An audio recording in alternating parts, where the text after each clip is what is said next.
पीछे पीछे हो जाओ।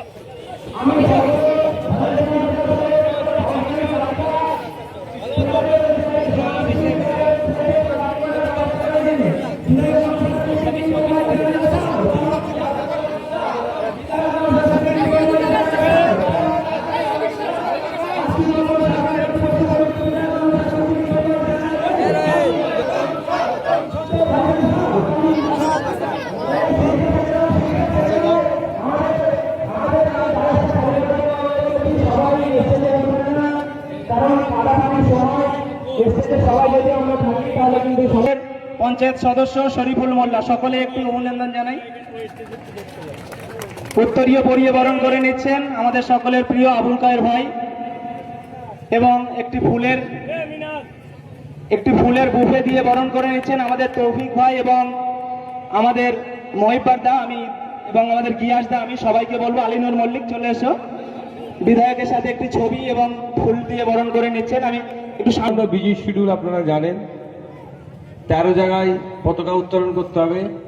পথের মধ্যে অনেকে বলছিল আমাদেরই ভালোবাসার মানুষ ভাইজান একটু তুলে দিন 2 মিনিট 1 মিনিট, কিন্তু 2-1 মিনিট করতে নিতে নিতে অনেক লেট হয়ে যাবে, সেগুলো আমি সব জায়গায় তুলতে পারিনি। আমি ক্ষমা প্রার্থী। আমাদের অঞ্চল নেতৃত্ব বুথের নেতৃত্বদের বলবো তা আপনারা দায়িত্ব নিয়ে সেগুলো তুলবেন। আজকে এই স্বাধীনতা দিবস উদযাপন প্রাককালে তথা পতাকা উত্তোলন প্রাককালে আমি অল্প দুইটি কথা বলবো। প্রথম কথা হচ্ছে আমরা যেভাবে দায়িত্বশীলতার পরিচয় দিয়ে থাকি এই দুটো দিনে, বাকি দিনগুলো আমাদেরকে থাকতে হবে। আর আজকে আমাদের কঠিন একটা সময়ের সম্মুখীন হচ্ছি। আমাদের পূর্বপুরুষের আত্মত্যাগ আত্মবলিদানের ফলে আমরা সংবিধান পেয়েছি, দেশ পেয়েছি। আজকে সংবিধান আক্রান্ত দেশের মধ্যে একটা অরাজকতা তৈরি হয়েছে। তাই আমাদেরকে শপথ নিতে হবে, সংবিধানকে রক্ষা করতে হবে, দেশকে রক্ষা করার শপথ নিতে হবে। সাথে সাথে এটাও বলতে হবে আজকে 27 লাখ ভোটাররা আজকে ট্রাইব্যুনালে আছে, ভাগ্য সেখানে ঝুলে আছে।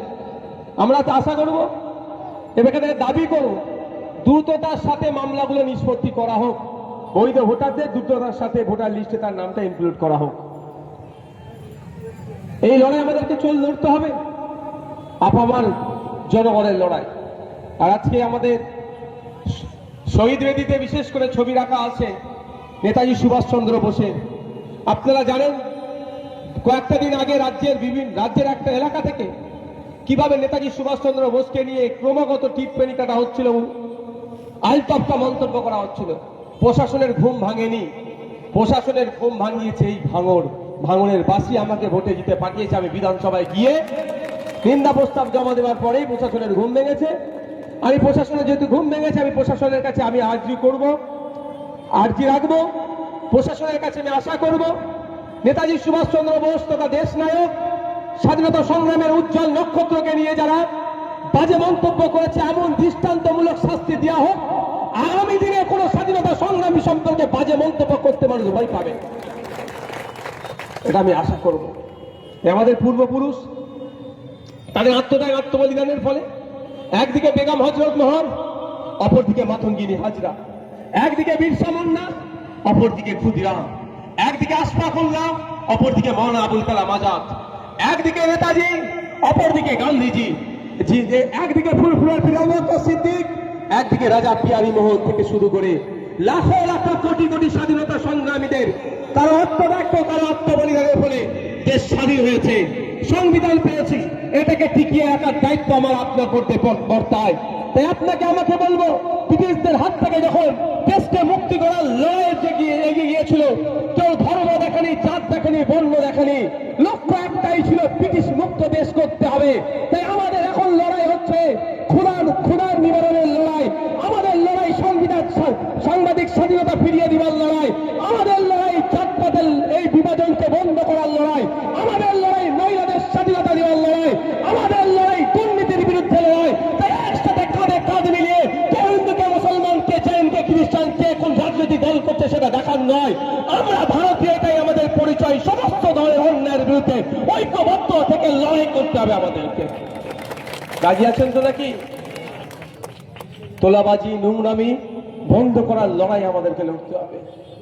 আমাদের পূর্বপুরুষরা এমনি শহীদ হয়ে যায়নি, ইতিহাসের পাতায় ঠাঁই দেয়নি দলিত আদিবাসী মুসলমানদের, কিন্তু বিরসা মুন্ডার লড়াই দেখুন ইতিহাসে কতটুকু আছে, এতটুকু।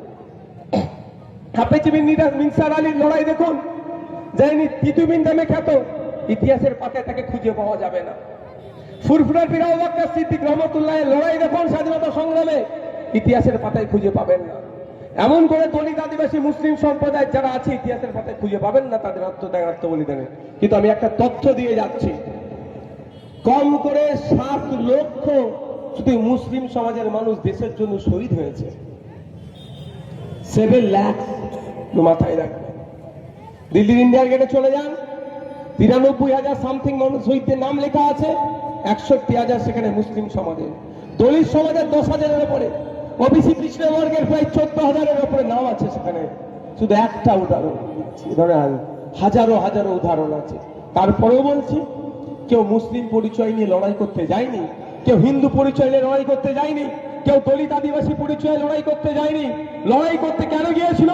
দেশকে স্বাধীন করতে হবে, ব্রিটিশকে মুক্ত করতে হবে, ব্রিটিশ মুক্ত দেশ করতে হবে, অন্যের হাত থেকে দেশকে বাঁচাতে হবে। তাই বর্তমানেও দেশ স্বাধীন হওয়ার পরেও আজকে ব্রিটিশ না থাকলেও কিছু মানুষজন আছে দেশকে শোষণ করার চেষ্টা করছে, জলজমি জঙ্গল অধিকার কেড়ে নিচ্ছে, ওবিসি অধিকার মুসলিম সমাজের যেগুলোতে কেড়ে নেওয়ার চেষ্টা হচ্ছে, বিভিন্ন ছলে কলে কৌশলে সেই পিছড়ে বর্গকে আরো দাবিয়ে রাখার চেষ্টা করছে।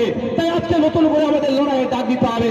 দেশকে বাঁচানোর লড়াই, সংবিধানকে বাঁচানোর লড়াই, ভোটাধিকার ফিরিয়ে নিয়ে আসার লড়াই, জলজমি জঙ্গল অধিকার ফিরিয়ে দেওয়ার লড়াই, ওবিসিকে ফিরিয়ে নিয়ে আসার লড়াই, স্বামীনাথন কমিশনের যে সুপারিশগুলো আছে সেইগুলো বাস্তবায়নের লড়াই আমাদের কাজকে করতে হবে, কাঁধে কাঁধ মিলিয়ে। বন্ধুগণ, বক্তব্য দীর্ঘায়িত করব না, এখন পতাকা উত্তোলন হবে। আপনাদের এখানে পতাকা উত্তোলন আমি সাথে থাকব, আমার সিআইএসএফ এর একজন জওয়ান পতাকা উত্তোলন করবেন। আমাদের বাংলার ছেলে, আসানসোলে মোহাম্মদ আজহারউদ্দিন, আসানসোলেরই ছেলে মোহাম্মদ আজহারউদ্দিন সিআইএসএফ এর তিনি আছেন, আপনাদের সামনে ইনি এখন পতাকা উত্তোলন করবেন। চলো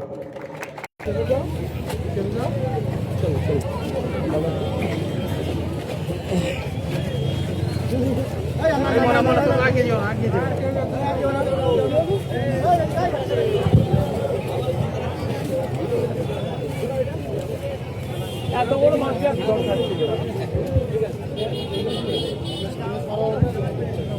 সবাই একটু স্লোগান গরমে ভারতবর্ষ, ভারতবর্ষ, 80তম স্বাধীনতা দিবস, 80তম স্বাধীনতা দিবস, ভারতবর্ষ, ভারতবর্ষ, ভারতবর্ষ, 80তম স্বাধীনতা দিবস, 80তম স্বাধীনতা দিবস, ভারতবর্ষ, ভারতবর্ষ।